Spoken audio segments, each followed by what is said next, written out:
We are live. Yay. Hello, you guys. Oh, we had a little technical difficulties, and of course, neither Yes. one of us were freaking out, were we?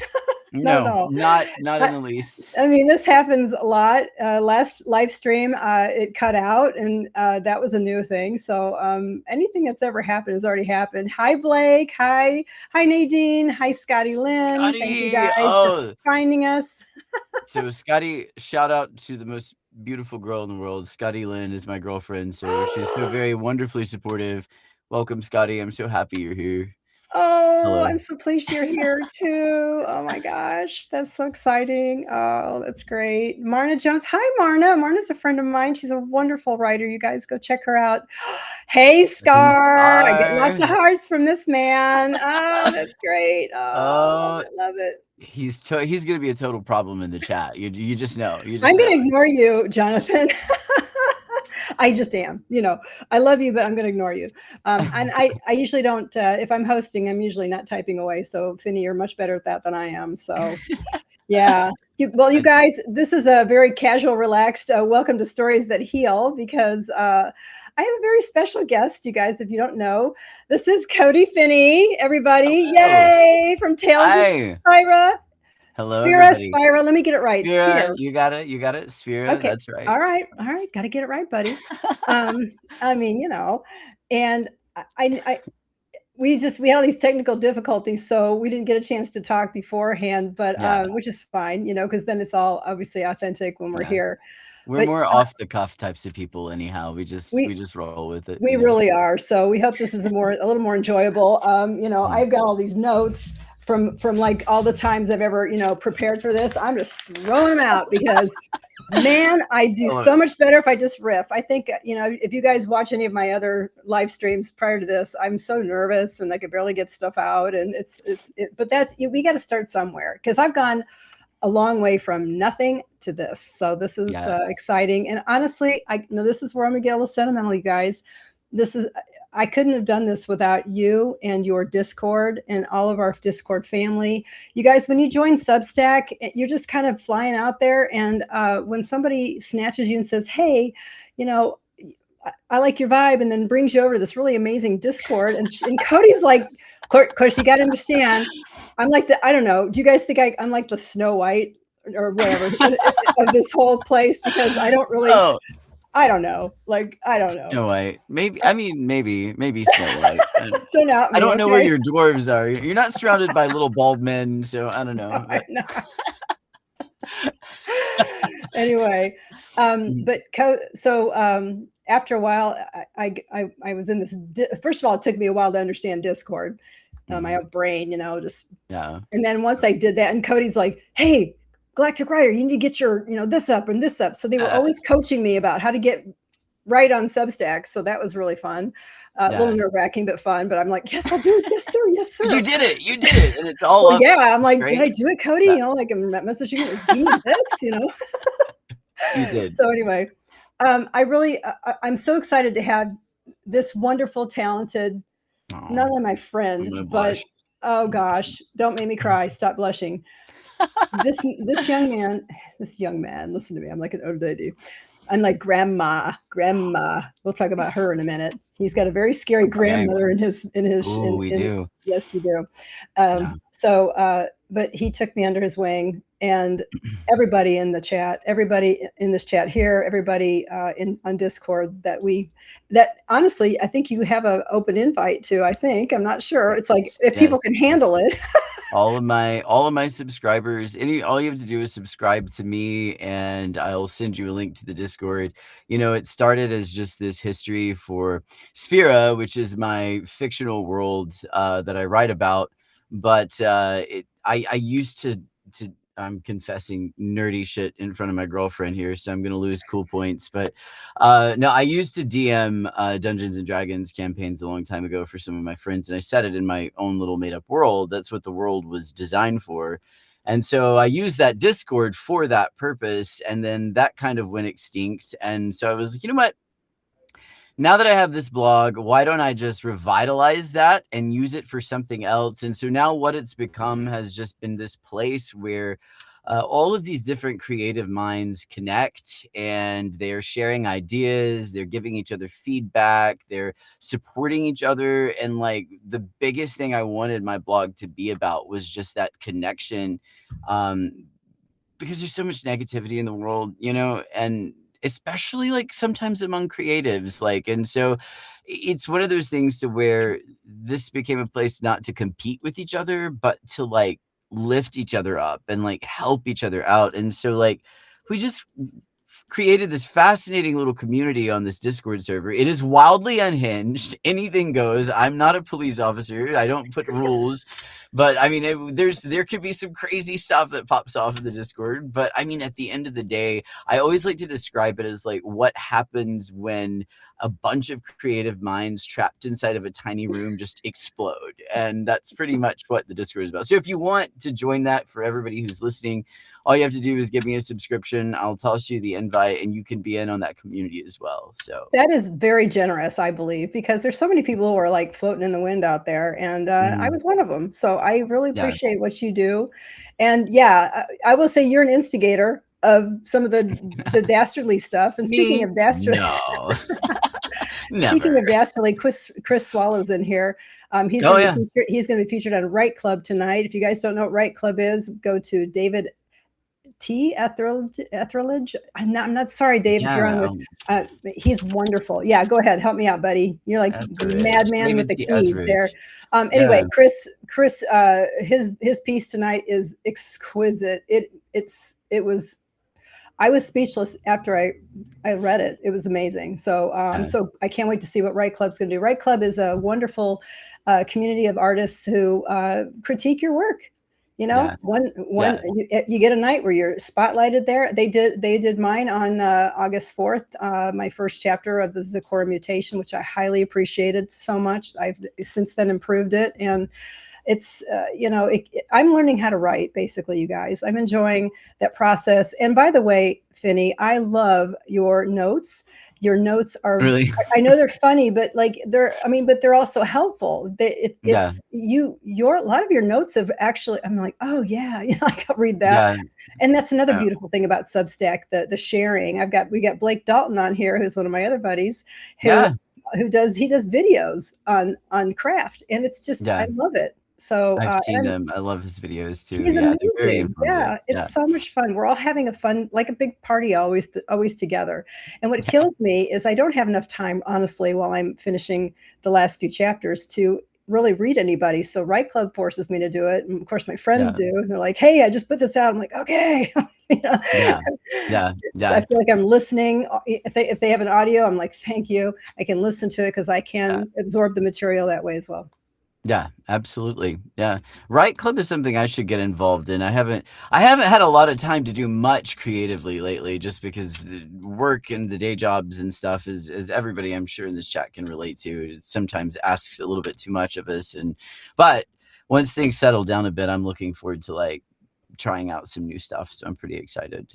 Well, speaking of new stuff, you've got a couple Mm. things going on. You've got you and our beloved Jonathan Scar, he's Yeah. actually minding himself in the chat today. I appreciate it. He's being a little weird, but that's you. He's behaving. We love him so much, and he is. Yeah. That's Beneath the Wolf Moon, Jonathan Scar. If you have not Yeah. checked him out, please do, because he's the king of gore in my mind. He already knows I've dubbed him that. Yeah. He's been more than generous with his advice on some of the scenes I've had in Zecora Mutation. I'm going to out him for being helpful with that. Again, Yeah.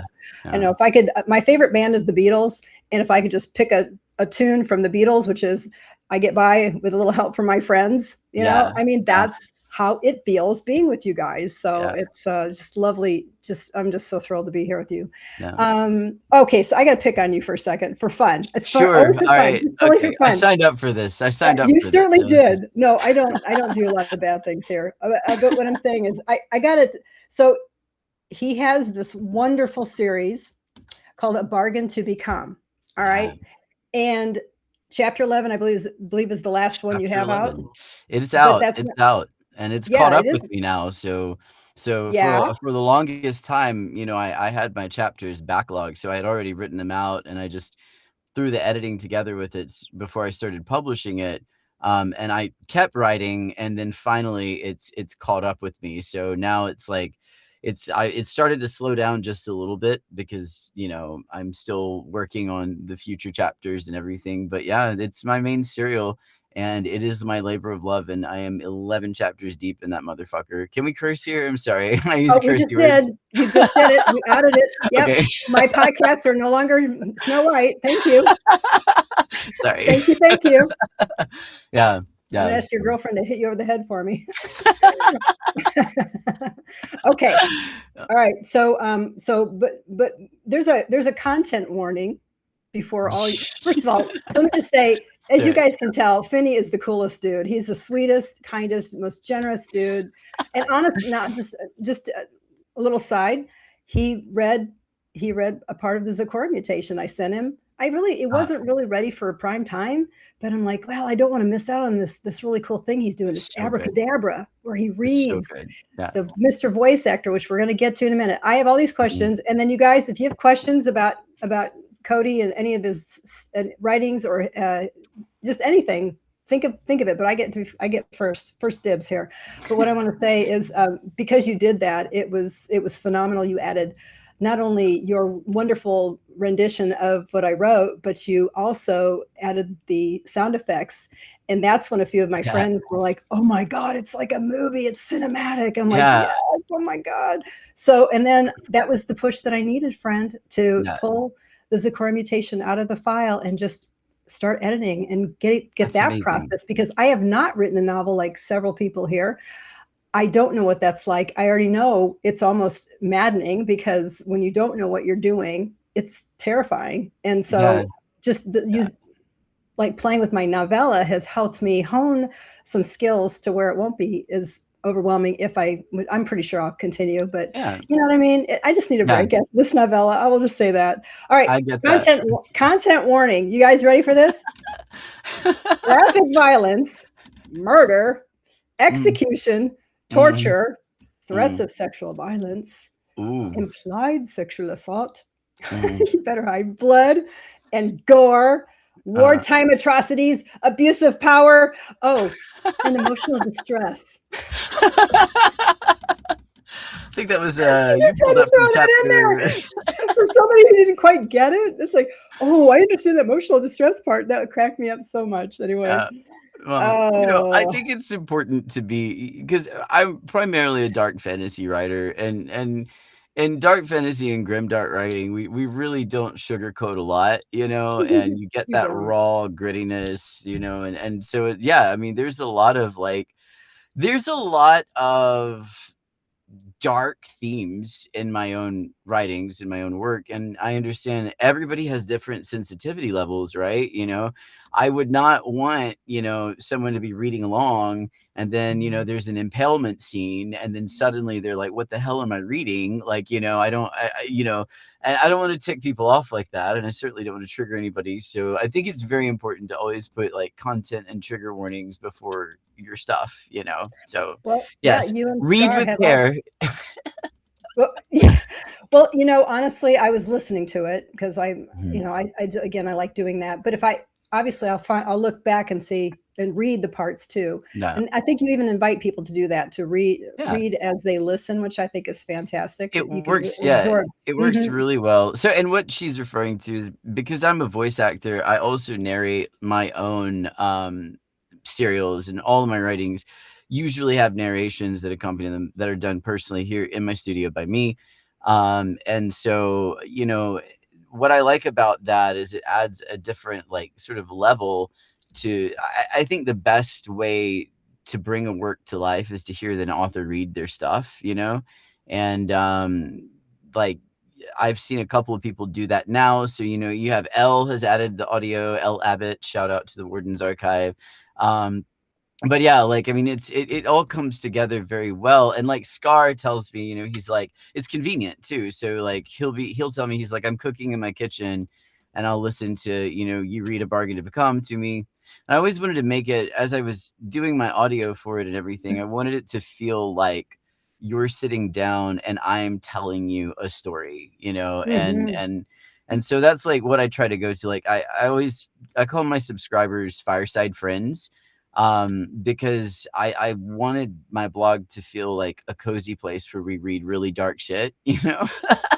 Because if you have the cozy fire and the cozy voice, like you can get through the darkness, right? So that's why I started doing it. I was just like, hey, this is a creative thing that I like to do. This is another thing. Let's see what happens if I put them together, and boom. So that's what it Well, how was. did you get started with voice acting? I'm dying to know this.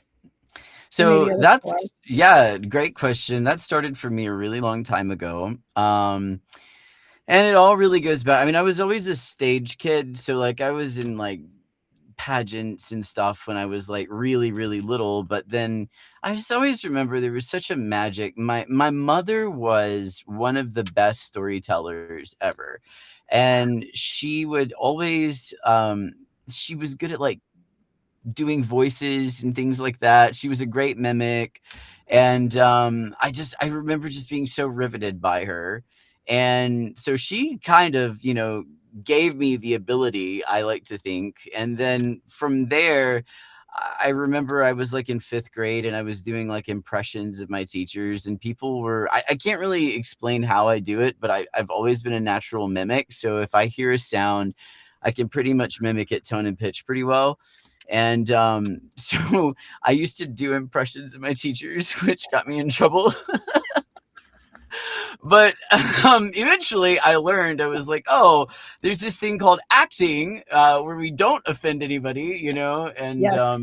and so then I went into the stage, and what got me ultimately into voice acting, I spent many years on stage performing, and then what ended up happening was, I started playing D&D, and I love the way, uh, for instance, one of my biggest role models for that is Matt Mercer. I think he's an amazing voice actor. He does all kinds of cool voices. And I just remember watching him and being like, I really want to do that. And so I just started auditioning for stuff, for audiobooks, for I think it's called Backstage, and eventually got cast for a couple of things. So as you guys know, I've been pretty adamant. I'm doing an audiobook for Stephen Thomas, in The Day of the Flood.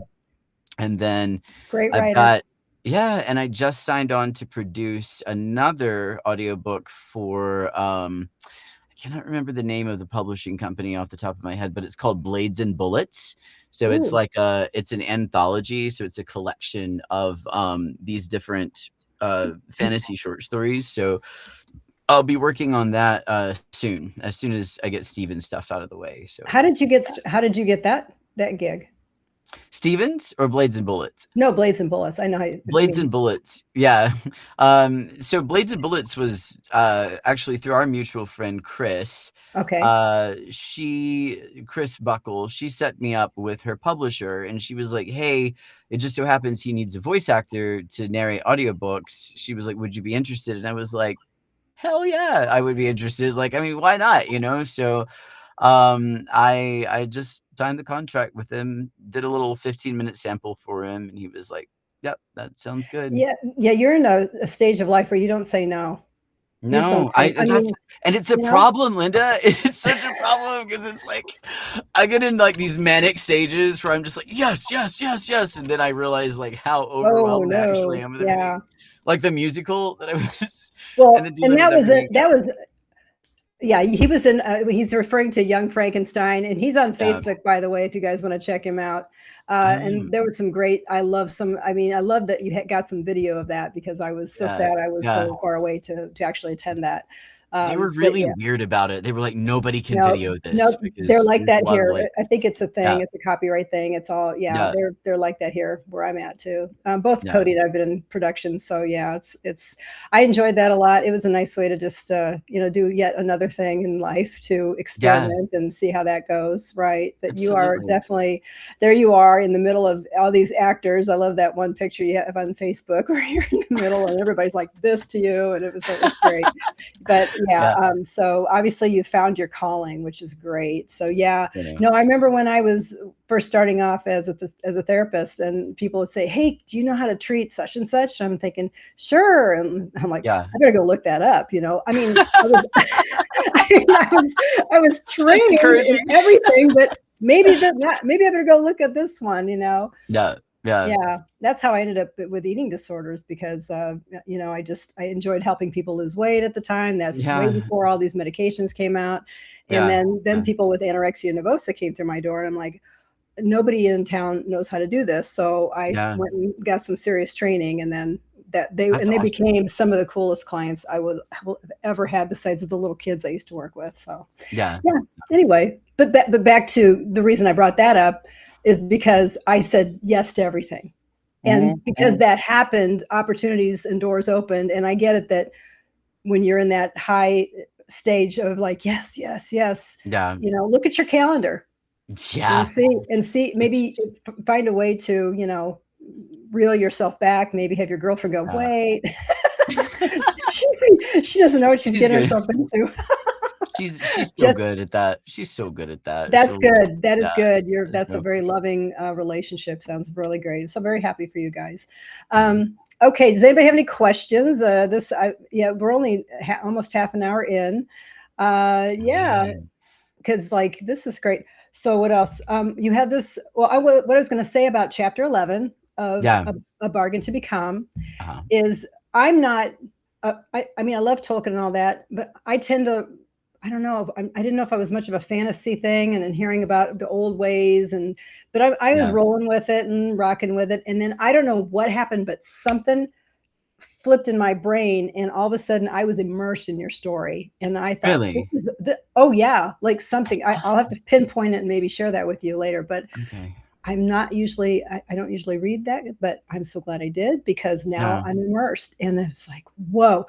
And yeah, there was the scary scenes for the women, let's just put it that way. Yeah. And but yet and it just was like, kind of, but the thing is you build this angst in us to where we want vindication, and that's Yeah. exactly what you delivered it. And Yeah. the way you describe it, I feel like I'm in the room safely watching. So, but Yeah. it's yeah. Did you have fun? There And was you have fun writing those scenes. I remember you saying that. I have too much fun writing those scenes. I know the one that you're referring to too. Yeah. It's the scene at the bunkhouse, right? Or Casner's bunkhouse, I think, from chapter 11. And yeah, that was fun because it was interesting because and for those of you who haven't read my stuff, like I write in multi third person limited point of views. So third person past typically, but it's like you're kind of standing over the character's shoulders, but you're feeling you know their thoughts, their feelings, and like how they're perceiving the world. And I really like writing like that because it really helps you delve into like that character's mental frame and like their psychology. And so what I loved about that is there's in my book, there's four main POVs that kind of flit in and out. You have, well, three main really. You've got Sauron, you have Kaelin, and you have Erethdor. And the interesting thing about chapter 11 is it begins with a POV you are not expecting at all from a character who caused a lot of problems Oh, to yes. Yeah. Erethdor. And Mhm. so I love it. 11 opens Act 2. So that's like the beginning of Act 2 of A Bargain to Become. So I remember thinking like I really want to just flip this now and like let's see a little bit more of the world and let's experience it through different characters. And so I had to open with that. I won't spoil the POV for anybody who might be reading along, but it was a fun chapter to write. And the villain in that is one of my favorite villains I've ever written. He's wicked. He is absolutely wicked and He just sure is. crazy. Yeah, we Yeah. don't I don't like him. I don't like him. He did a good job. I really wanna strangle him. I wanna just, like, put an arrow through his I wanna just jump in there and be a wild woman and just get him. Keep reading because things are gonna happen with him. Things are gonna happen with him. Well, So they better. there's gonna be We'll be stuff. very Yeah. upset if they don't. Now, Mm, Chris has a question, but before I jump into his question, I do have wow. another one. Where did you learn how to write? Because you do have Mm, a wonderful flair, and you have this thank great you. advice that you give. Thank you. Yeah. Yeah, so I I was never a really great math student, like, to the point to where I'm fairly certain I have a mathematical disability. I've never been tested for it, but what I've learned is, like, when the gods, like, stunt you in one area, there's usually, like, another area that you're really great at, and for me, that was always English. It just language, words, things like that came to me so naturally just because I think I read so much when I was a kid because it was just I loved that escape that it provided in just being able to, like, go to a different world, and I couldn't explain the magic I felt when I started reading, and I remember as I started reading more, I remember thinking, like, "I wanna be able to create this magic. How does a writer do that? Like, how do they make a person transcend a page and suddenly you're somewhere else in your mind?" It's the coolest thing to me ever, and so I just really I read a lot. I just wanted to write. I journaled every day. I would draw little maps when I was a kid of, like, places that didn't exist that Oh my. eventually became Sphera, and, it's like all of those different things kinda come together just to say that I just followed that passion. I was like, "Well, I'm really good at this, so let me see what I can do," because I was doing well in school, and so I went on to college, to UNCG. I did my undergrad in, English literature and creative composition, did some Okay. acting while I was there Wow. too. So, yeah. That Yeah. is amazing. It's like your DNA was calling. It's there we are. Yeah, I love I that. think it definitely It all meshed. I Yeah, love that. and honestly, to bring it also back to, like, your thematic about mental health with this podcast specifically, I found it one of the most therapeutic acts, like, I've ever done because it gives me the ability to add that 6th degree of separation between myself and whatever it is I'm going through. When I would sit down, when I would journal, or if I would write my frustrations even into a story, whatever it might be, it's healing. It's really healing when you can just pick up that keyboard and just start typing away and, like, suddenly you're 6,000 words in and you feel totally, like, hollowed out, and it's a really good catharsis. It's a really great way to experience that. Yeah, So I it's been mean, dare I for me say personally, yeah, something else takes over and seems like, yeah, before you yeah, know it, it feels like you're co-creating with somebody or something else. I don't exactly, know. Just that exactly. do you feel that way? Because that's how I I feel. yeah, I call it channeling, it's I just think it like is there's channeling, I really do. yeah, I yeah, think we all can channel, and we just do it in different ways, so I think yeah, this is writing just happens to be that cathartic yeah. piece. Speaking of that, your poem, "Falling," which you guys he Oh, August 9th, he dropped that. You guys, everybody needs to listen to his rendition of his own poem. yeah. It's amazing. I it is that will give you a very good flavor of Cody's talent and his depth. It's yeah. I don't even want to start thinking about it because I'm going to go drift off somewhere. It's so good. Anyway, Um, Falling so I'll talk about that. Well, Falling was, I had been having such I've mentioned, I've had a lot of challenges, like, getting creative stuff out here lately, and so I remember when I used to have those challenges in the past, what I would do is I used to do these little activities that I called a spell a day, where essentially what I would do is I would sit down, I would write a rhyming poem with just an A B A B A B rhyme scheme, almost like it's a spell, and then I would, just free write it. I wouldn't edit myself. I would just totally stream of consciousness it, and then that was just what it was. So it was just a creative writing exercise that I did. And so one day I sat down with Falling, and I was like, I'm just gonna free write this because I need to get something out. I could feel like so much emotion, so much stuff just sitting in my chest, so many things, and I wanted to tell my story, and I wanted to tell what just happened to me, like, from I went through a very dark time this past winter. I tend to get seasonal depression really badly, and, the mania is fantastic. When you're in mania, it's lovely, but then when that depression comes around to collect its due, then it feels like paying double sometimes, and, I mean, I lost everything over the winter. I lost my job, I had some situations going on, like legal situations I was having to deal with. It was all just incredibly stressful. Um, and I had never told that story. And so what I did with Falling is it started out being that, and what it kind of turned into was a love poem to my girlfriend in the end, because, when I met Scotty, it was very strange. It felt like coming out of, like, a really dark tunnel, you know? And so, at the end of the day, I think what Falling is it's sort of an expression of gratitude to her for just being there and being so amazing and being so great, and, while also telling the reader the shit that I went through this past winter. It's autobiographical in a way. But yeah, you can check it out on my Substack. It's my most recent post. It is locked to paid subscribers. So and the reason I did that is because these poems, these spells a day are really not meant to see the light of day. So they're pieces that are so intimate to me that I really only want to share it with people who just actually really, really, really care. Like, you know what I'm saying? And my paid subscribers are the ones who, like, they see what I'm doing, they see the work I'm putting in, they see the vision that I'm promoting, and they're contributing to it and they're wanting to be a part of it. And so it's something I am willing to share with them because it's very intimate and it feels very, very close. And so it is, but I mean, if you're wanting to be a paid subscriber, it's $5 a month to my blog. So it's, you know, the cost of a cup of coffee, you know, and you'll get like a lot of that different content. So spells a day I post behind paywalls.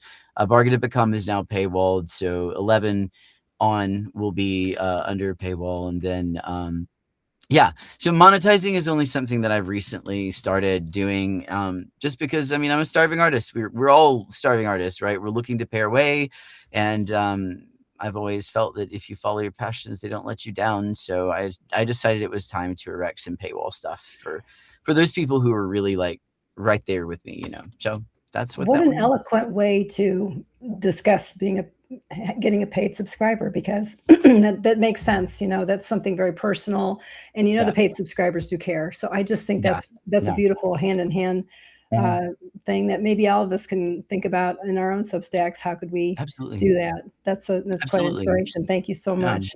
yeah. I don't want to get everybody nervous because I'm not ignoring questions. All right, Chris Swallow. He says, "What would you recommend for a fellow mimic to go after the voice acting bug? I've been wanting to make a go of it to scratch the Scratch actor the itch." actor. I would say, like, if you're wanting to get a start in voice acting, the first thing that you wanna do is you wanna make sure you have a really good mic set up, because what you have to understand is when you're voice acting, you are 100% dependent on your sound and the resonance of your sound and your sound carrying whatever it is you're portraying. So get you a good studio setup first. That's the most important thing. And then after you have that set up, then the next thing that you're wanting to do is just audition. You just have to put yourself out there. 99% of actors don't get work not because they're not good, it's because they're too afraid to audition. They're too afraid to put themselves out there. But if you really are trying to land those voice acting roles, you have to be just constantly submitting, constantly throwing out samples. And the cool thing about it, what I love about voice acting is you don't even have to leave your house. You come up with like one sample, you record an audition, you can send it without even having to leave the house. It only takes your time to like create what you're doing.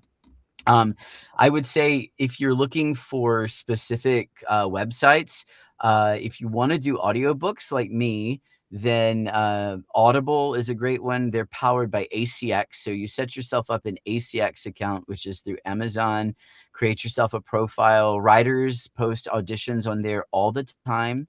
The other one that works well is Backstage.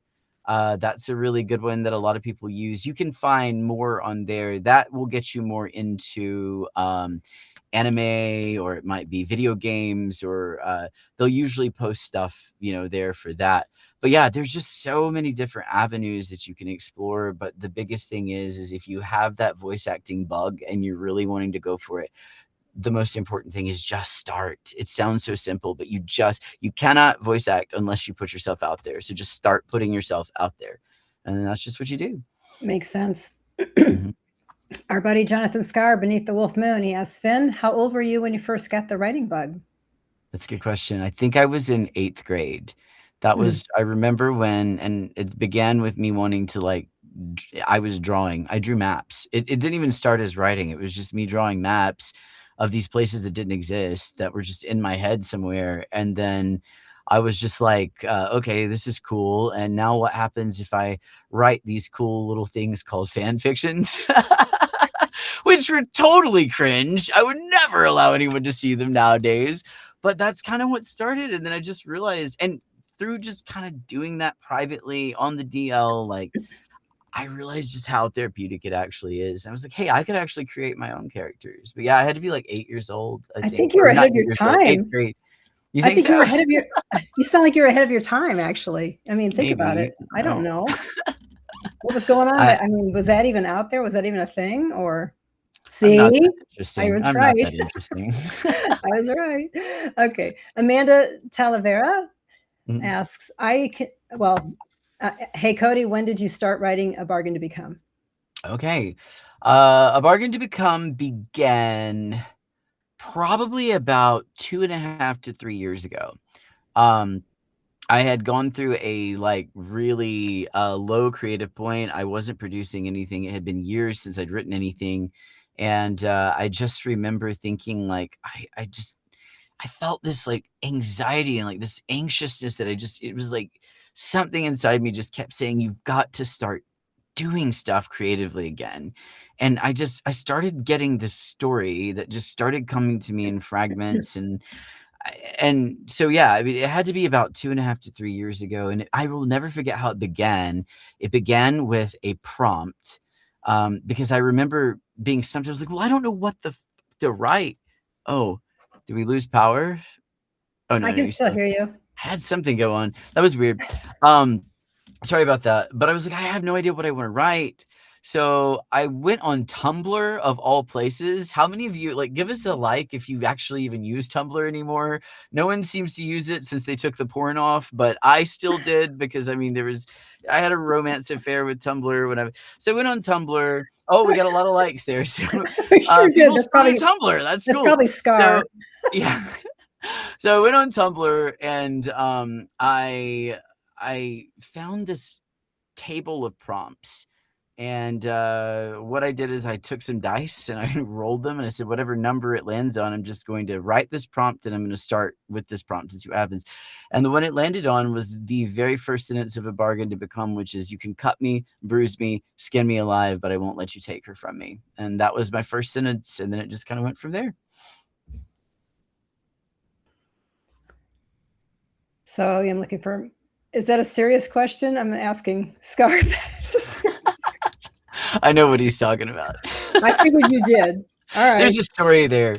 But do we have another question before it? No, I think that was Yeah, okay. yeah. Yeah, yeah. It's like we're looking for a better question than that one.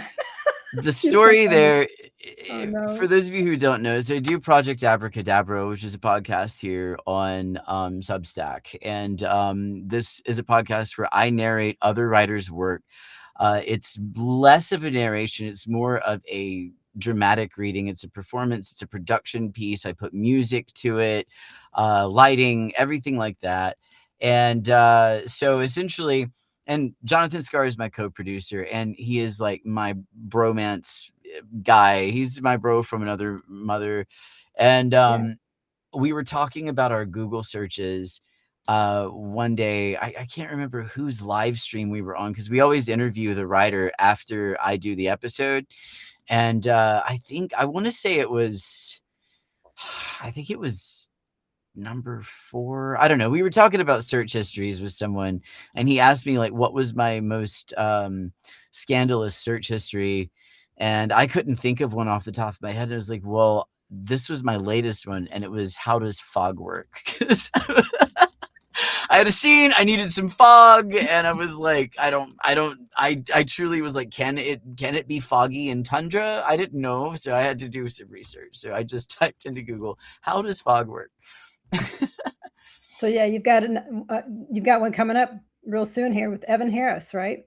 Yeah, we do. I'm Yeah. super excited about Friday, that one. 8:14 at 3:30 Yes, p.m. Eastern that is Standard Time. tomorrow. Tomorrow, we'll be Tomorrow, going God live with it. already. Yep. Yeah, Yep. yeah, Well, I appreciate all your writing advice. When you do share it, it's helpful. I'm putting out a bunch of quotes from authors that I thought were phenomenal, so those are kind of yeah, fun for notes. But yeah, so, how are you growing your Substack?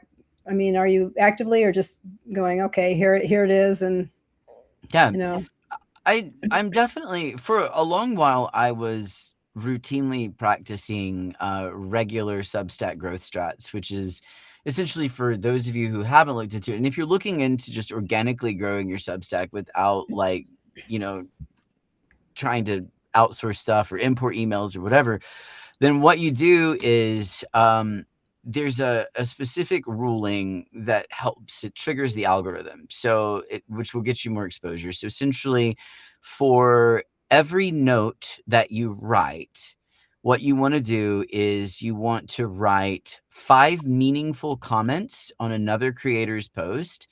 You want to like 10 different posts, and then you want to direct message another creator, and start a networking relationship with them.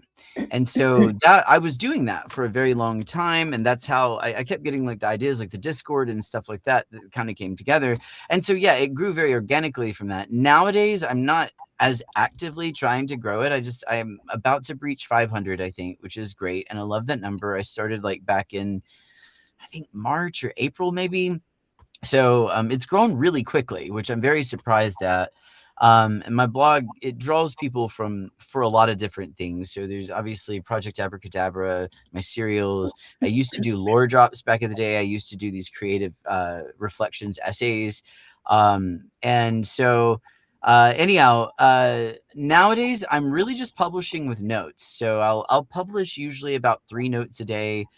I try to make them funny, but also relatable, like things that I know other writers have to be going through, things that I know I'm not suffering alone, and usually people feel related to those types of notes. So I have been getting, like, a lot on the notes, but I also really love doing stuff like, I love posting, like, educational notes, so, like, giving writing tips and tricks, like, just things that, like, work for me when I'm writing, and I found that, mhm. like, a lot of people have found those really helpful too, so Oh, I certainly have for sure. Yeah. yeah. You used the word organic when you were talking about, well, here's what I did. I did this and this and this. So Yeah, that partially doesn't mesh with me because, when I first started, like I knew those yeah, rules too. I'm like, oh, I got to do this and this and this. And, yeah, yeah, it's when I didn't know anybody. So I get it there. But now it truly is organic for me. So yeah, this is, word to everybody out there. If you hear yeah, from me, I genuinely wanted to talk to you. I'm not doing it because it's an algorithm thing. I really yeah, enjoyed that. And of yeah, course, when you realize it, Substack is a community of yeah, great people, and yeah, and there's so many people we don't know yet that we have yet to meet, all of them, exactly. and it's Yeah, exciting for me to go, "Wow," and that the fact that we know so many people from all over the world, I'll do a shout out is to, wild. our Yeah, our friends in our Discord, we're talking Vietnam and yeah, Germany, and it's amazing. yeah, And we've even talked about everybody getting together at some point. So yeah. everybody's That would be saving up, so you, wild. including you. In You're saving Vegas. up. Yeah, yeah, I'm saving up. We're going to Yeah. Vegas, baby. That would Subscribe be to so much fun. Cody and do a paid subscription so he can afford to go to Vegas. Isn't it amazing though? It's like, I mean, you think of it as like these people are, you think like internet friends, right? So you think like people who you just know, but it's so different because I mean, we've been on like lives, we've been on voice chats, we've been Yeah, sharing work, we've been sharing so many ideas where it just feels like it's just it feels we're very connected, even though we all might be like miles away. And yeah, that's a wonderful thing. It's what I love about Substack so much is it has introduced me to like a fleet of people that I never would have ever met otherwise. right. Wonderful people I want in my life, people who are positive influences on me and inspire me daily, like you, like Scar, even, so it's wonderful. That's great. And I would say most people on Substack are pretty cool. I really Yeah, do. I think most people are there to do the same thing we're doing, yeah, make connections, get feedback. I love getting feedback about what I'm doing because I'm still learning. I don't claim to be this grand writer, even though I call myself the Galactic Writer. I mean, it's kind of funny. It's like my The name logo is is like right a little behind too you. much. I love the logo. Well, that, I mean, that just was all that was truly organic as well. I just was playing Yeah, around one day and I'm like, and then I just asked somebody else, which of the four do you like? And they're all pointing to yeah, that one. So yeah, it was very fun. nice, It's very been a lot nice. of fun. But people who are seriously wanting to make money here, it may or may not be a lot of fun. It can be Yeah, stressful. And I yeah, think yeah, the way you're approaching paid, I think I saw Blake Dalton said something about how the algorithm of Substack is I, yeah, it pushes paywall post more than unpaywall post, and so yeah, I don't even know yeah, how you know that, Blake. Maybe put that in the chat how you did. That's kind of cool. yeah, But yeah. that's yeah, and we also have our wonderful Ukrainian immigrant Kostya, Yes, who is Mr. I would call him the algorithm king. He just knows everything that's going on he there, and does. he's doing Who so many just great things. reached 1,000, 1,000, just reached yeah. 1,000 subscribers, which And is our friend incredible. Scar did Yeah. too, and it's a Yes. and yeah, and maybe we could talk about that real quick. Listen, in the last 10 minutes, if you guys have another question, pop it in the chat. Yeah. But I think the thing I'd like to focus on is that algorithm thing, and also obviously the Sure. imposter syndrome that comes from it. And Yeah. I was experiencing that this morning Yeah. quite a bit. And of course, this is again the wonderful thing about our Discord or any kind of wonderful group. It doesn't have to be Discord; it can be other things. There's Telegram, all the things.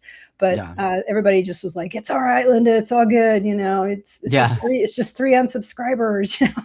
Yeah. Yeah. I mean, you get thick skin after a while, and then you realize the bigger picture is I'm just here to make friends and learn and have fun. So for me, I'm Exactly. not. Down the road it'd be fun to make money, but it's like I'm just having Yeah. fun right now. Yeah. So Yeah. Most yeah, definitely. It's very interesting. There is a fine line between, um, being a paid Substack writer and a content creator. You really are a type of content creator when you're going through Substack, and yes, there's all sorts of chutes and ladders that you have to take care of, like, when you're you're trying to, like, to get to that level or whatever. Um, I personally, I need better video editing skills, if I'm being honest. Like, I would love to do so much more with Project Abracadabra, but I'm limited in my own capacity of my own knowledge of what I actually can do. I mean, I typically use CapCut desktop for all of my Project Abracadabra episodes.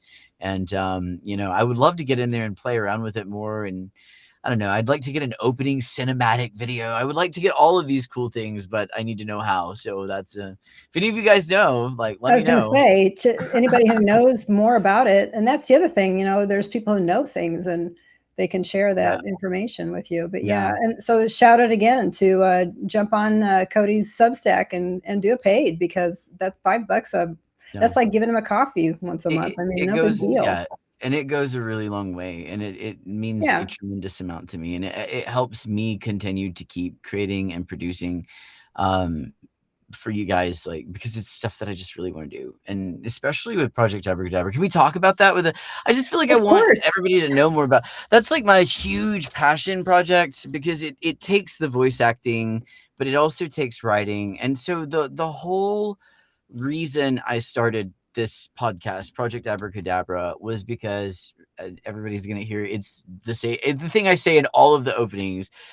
It started out as something between me and a group of writers here on Substack who just wanted to get other writers more exposure, get their voices heard, and, like, so for me, it's like a review, but it's also just, like, the opportunity to, like, circulate the works of all of these different Substack talents that we're getting, yours included, with the Zecora mutation and all the other great things that you write.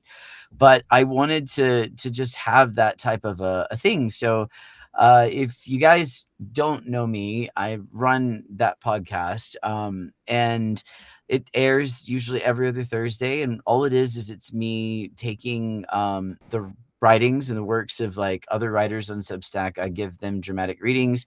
I add music, I add production to it, and then it publishes. But the whole thing behind it is just to show, like, how powerful a writer's voice actually can be. And all of the pieces that I pick, um, which we have a team now. So Gilded Pleasures is like, I love her to death. She's amazing. If you haven't subscribed to her, you should. Um, it that's her Substack tag there.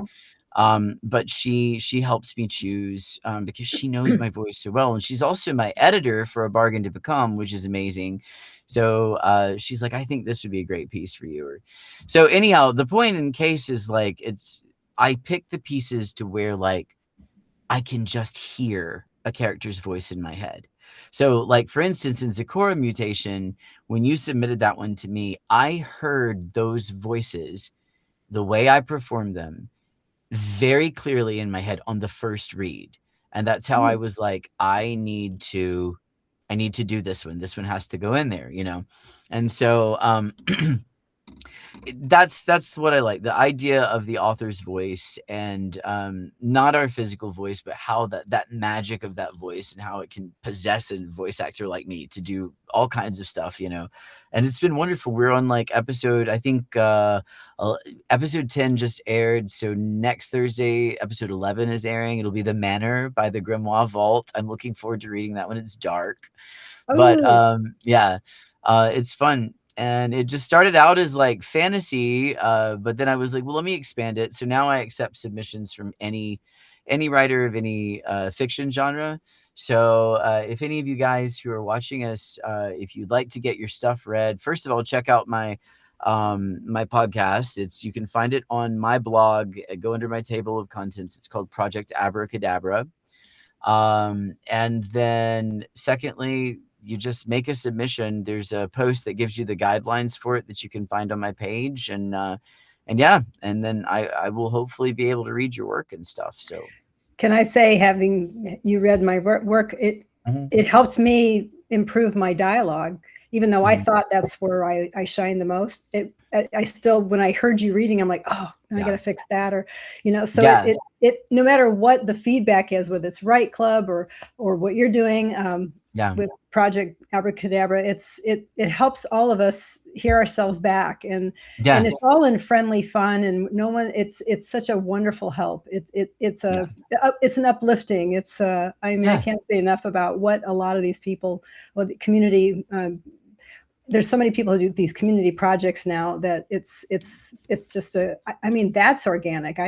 Nobody told them to do that. Nobody told you to do that. You just took your talent and you said, you know what, I'm going to do that. I remember when you started it. That's why I was like, I have nothing, but I'm going to just give you some dialogue because I didn't want to miss out. And I'm like, don't forget me, because I'm thinking way back, and like maybe it'll be like September, October before I send you anything, because you know I was just starting out, and I'm like, I got to find something for him. And then when I did, that's when you lifted me up beyond my wildest dreams. So thanks again for that, buddy. That's amazing. Of course. My heart goes out to you so much. You have that kind. It's funny. You have one of the kindest, awesome people I know. I love you to death, like a brother. And yet, you know, you write this horrific crap. Not crap. It's not crap at all. It's horrific. It's horrific. But, you know, with all these icky scenes, you know, and it's like, okay, this is called Stories That Heal. I mean, but it is, because, you know, it rustles up something in all of us. We maybe don't like it, but you know, it does something. It goes in there and churns us up, and then we get to decide what we do with that. And so you know, and you as the author lead us back out of the scary dungeon kind of thing. And okay, good, we're gonna have some retribution here. Exactly. And that is one of the healing things about it too, is I think that like there is something about dark fantasy and grimdark specifically that it makes us see the ugly in the world. It's kind of that mirror, and I think that does turn stuff up for us, whether it's like personal traumas that we face, or even like if we see ourselves. And the best part is if we can see ourselves in a despicable character. That is when, you know, like if you see, if there's a despicable character, you're like, I really hate him and I don't know why, and then you see a piece of yourself in that character, you can make him a little bit human, you know, that's when like it's a mirror, and it helps people kind of like realize like their own shit sometimes, you know, and I think it helps people heal from stuff in that way, you know. Most authors will write about a bully that in real life they can't stand, and so it's Yeah. cathartic there. You know, actually, in editing my story, is the Sequoia mutation. Yeah. There's a mad scientist in it, basically, and I'm thinking, oh my God, that's my mother.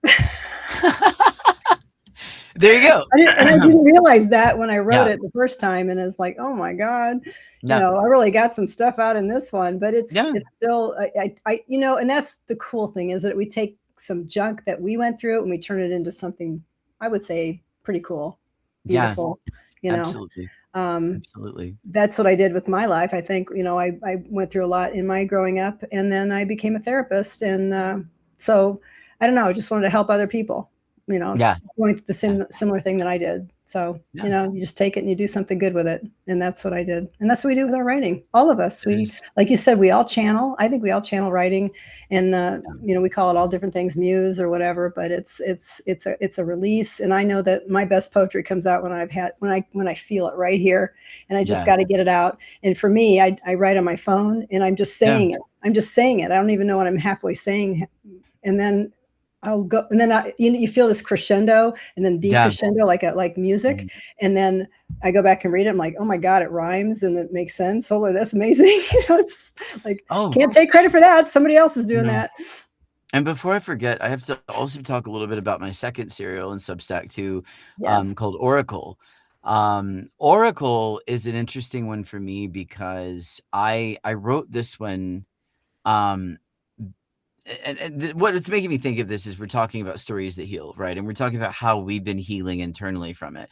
Oracle is kind of that for me. So I think it was, gosh, I guess about 6 years ago now, my stepbrother unfortunately committed suicide. And so, you know, that I'm still healing over that. And so Oracle is a piece really at the center about grief.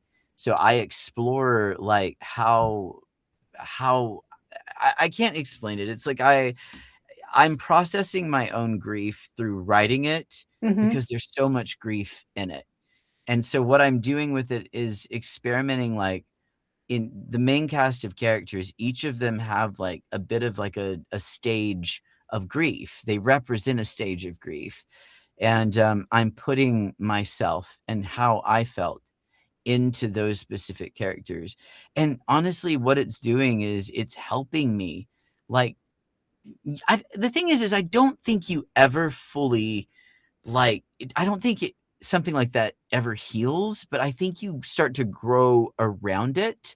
Like, you know, like I think stuff like that kind of just stays with us. I think the healing comes in the personal growth that we experience. And so that my second serial Oracle has been that for me. In a lot of ways. And I'm really looking forward to getting back to it. I've got chapter 2 ready to release now. I just need to sit down, find the time to actually record it. And then I'll release it with my audio stuff. But yeah, so for those of you who might be struggling with grief right now, I highly encourage you to check out my serial Oracle. Because it's kind of it's an opus to my grief, and I've dedicated it to my stepbrother as well. So just had to talk about that one a little bit on the live. That is beautiful. And there's so many people talking about grief. I know Chris, who's still on here somewhere.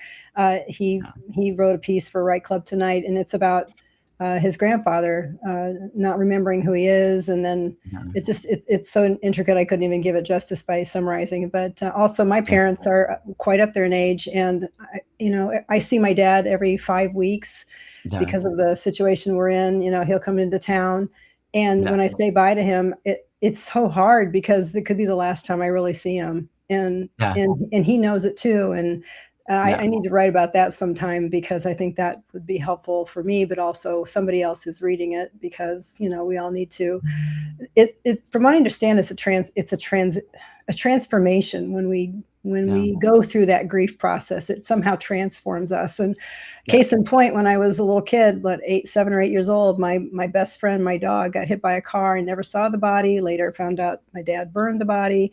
So I didn't really have closure, and I became an adult and then had to go to therapy so I could actually talk about it. Process it, So yeah. no, it's just that, but what happened was, after the dog was gone, I went to the piano and I started composing music. So Yeah. whenever something horrible would happen in my life, a loss, whatever, I would write music.